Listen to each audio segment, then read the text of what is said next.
pintail evoke really strong emotions in California, and the majority of the pintail in the world reside here in the winter. It's a bird of phenomenal grace.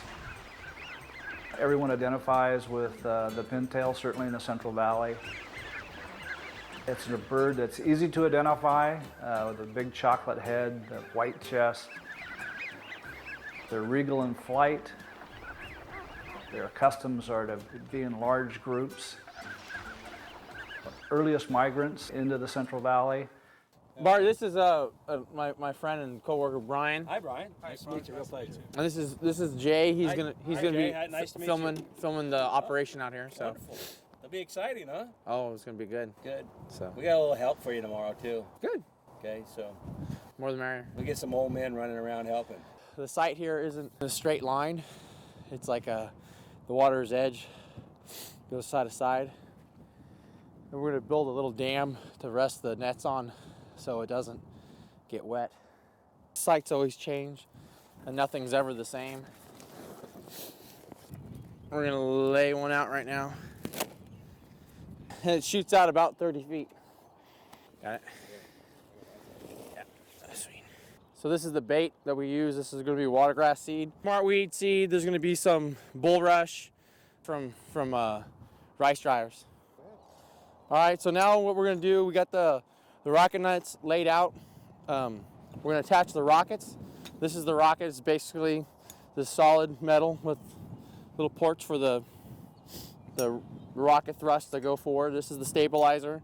Each net gets 3 rockets, and each net gets 5 anchors. So when it shoots out, the anchor's holding in place, and then the rockets fall down, and then the net falls over the bird. So we're just gonna attach it right now. We're gonna put the rocket and the anchor in. You wanna make sure that your rocket leads are not all tied up with your anchors, otherwise the whole net would fly.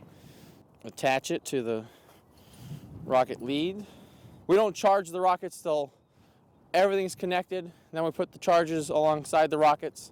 Then we put them in one at a time. Once the rockets are charged, no one's allowed in front of the net for safety reasons. It's supposed to be a lot less windy tomorrow, which is good. So you just unscrew the top, put the charge in, just like that. This, you need to make sure goes through one of those holes. We like to do the middle one.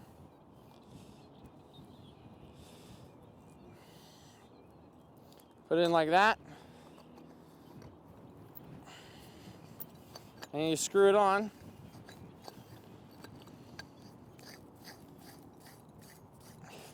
And now this is ready to go. Test it to make sure it's working. And then we connect each of these together, and there's this little meter, and it's working good. So that means we got a complete circuit all the way through.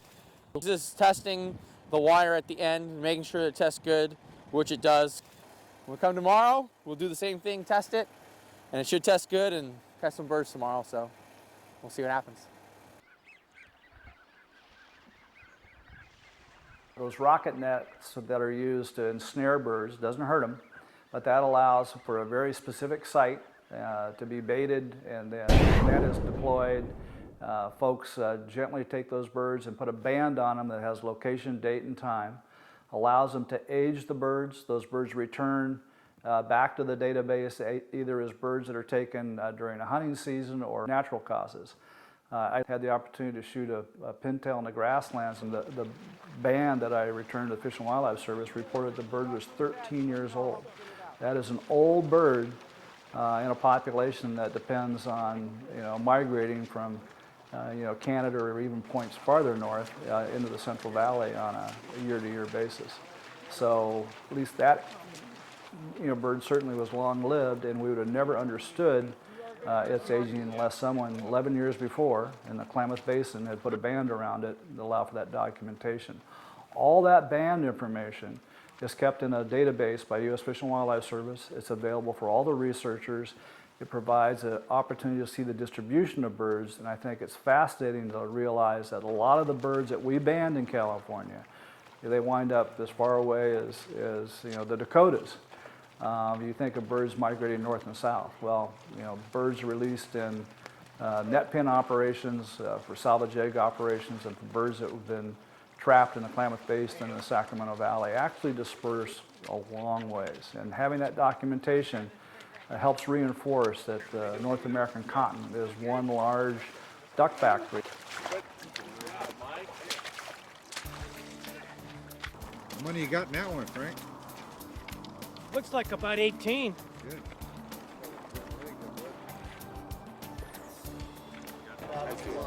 We're gonna band them.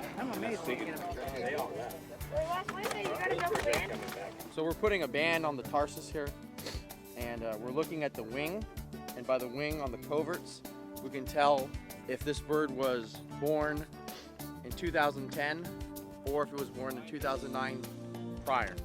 So in this case, this is an ASY male, so this is an adult bird during last hunting season. Like if it's an SY, it was a hatchier bird during last hunting season.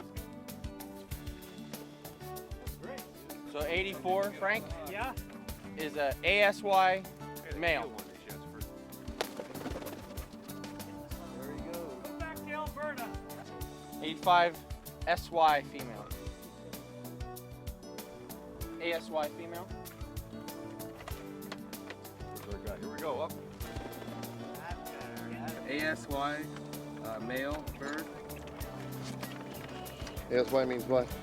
That is a after second year bird. People there? Last time I bet we're going to walk. They said put a number down. I put 240, and the number for this big knife about that big, I put 240, and it was 245.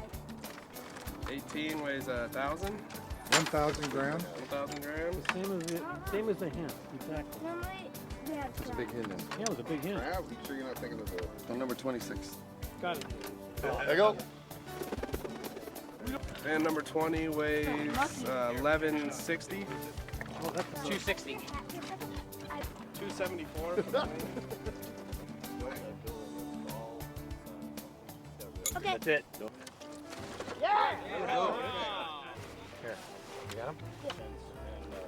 I'll take that. Last one of the day.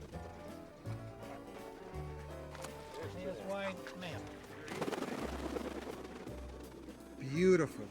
This is the famous Family Duck Club. Here we are with CWA banding birds, and here we get ready to go. You guys ready? Yeah. 1, 2, 3, go! Yay!